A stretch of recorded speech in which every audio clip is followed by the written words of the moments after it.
फिर क्वेश्चन करते हैं, if the area of the triangle whose one vertex is at the vertex of the parabola, parabola क्या दे रखा है अपने को, Y square plus 4x minus A square is equal to 0, and the other two vertices are at the points of intersection of this parabola with the Y axis. Triangle का area यदि ये है, ए की वैल्यू निकालनी है अपने को। Parabola को पहले तो स्टैंडर्ड फॉर्म में लिख लें अपन, ताकि इसको अपन विजुलाइज कर सकेंगे, है ना। -4x माइनस ए स्क्वायर, इसको रफली ड्रॉ करते हैं जरा।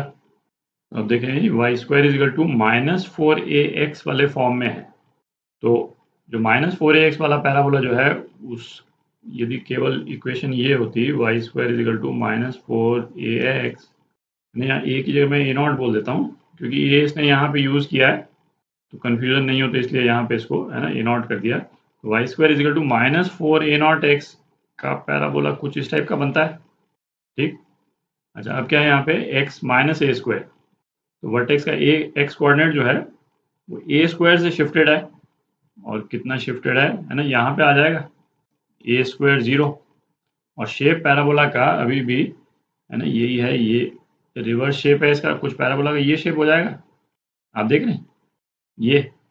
तो ये वाला पैराबोला मिटा देते हैं, तो पैराबोला का शेप जो है वो ये हो गया।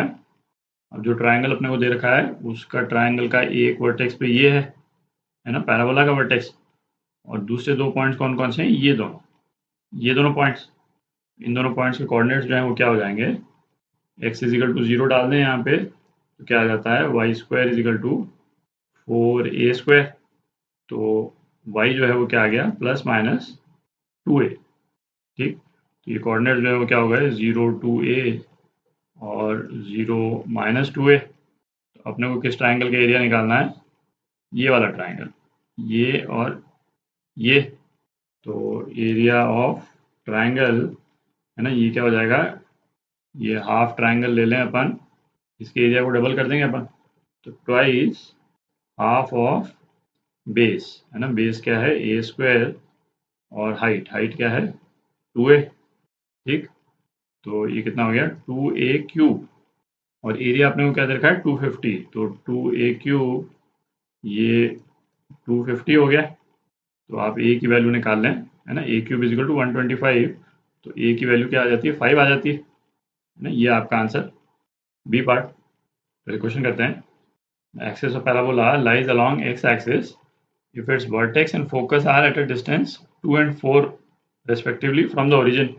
इसका भी डायग्राम बना लेते हैं। तो कोऑर्डिनेट एक्सिस बना लिया अपन ने, मैंने क्या दे रखा है, इस पैराबोला का वर्टेक्स और फोकस ओरिजिन से 2 और 4 के डिस्टेंस में है ऑन पॉजिटिव एक्स एक्सिस, ठीक।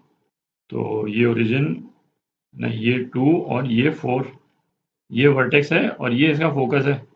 पैराबोला का शेप जो है वो कुछ इस टाइप का है, दिख रहा है। Then which of the following points does not lie on it, ये पता करने के लिए अपने को पैराबोला की इक्वेशन निकालनी होगी। पैराबोला का जो शेप है उससे क्लियर है, ये पैराबोला जो है इस वाले स्टैंडर्ड फॉर्म का है, एक्सेप्ट इसका जो वर्टेक्स है ना, वो शिफ्ट किया हुआ है। वर्टेक्स कहाँ पे अपना 2 0 पे, तो पैराबोला की इक्वेशन जो है वो क्या हो जाएगी y minus 0 whole square is equal to 4a x minus 2।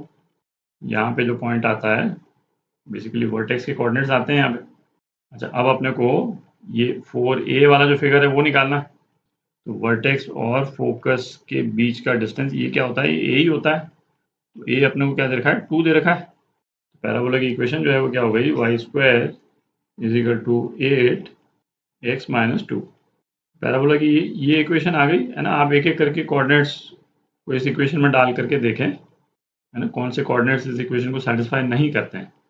तो इसमें ये जो सी वाला जो पॉइंट है 8 6, है ना, इसको आप डालेंगे तो ये इक्वेशन सेटिस्फाई नहीं होती है, सी पार्ट, है ना, ये आपका आंसर।